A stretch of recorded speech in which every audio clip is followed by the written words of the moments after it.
Yeah, I know it could, and that's the goal. According to Starbucks, they're staying pretty tight-lipped about everything, but we're here live because this is where we're learning government officials, local business leaders, and homeless advocates will be gathering for the summit here at headquarters to try to get those solutions. Again, the company not saying much. We are learning that the meeting will be moderated by Barbara Poppy.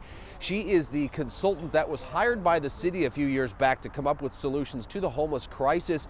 Seattle is kind of starting over in a way now that the council pulled an about-face recently and decided not to impose that head tax to fund homeless services after all.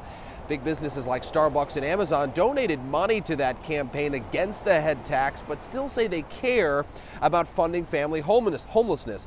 That's been a really confusing point for a lot of people. How much do these big businesses care about the homeless issue?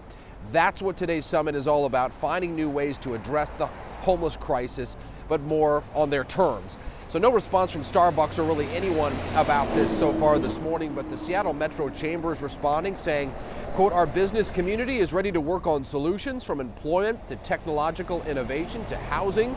We look forward to collaborating with federal and state government and the region to help address the issues that affect housing stability." The Downtown Emergency Services Coalition is also urging folks at the summit today to come up with solutions because more and more homeless are living on the streets. It's a record number.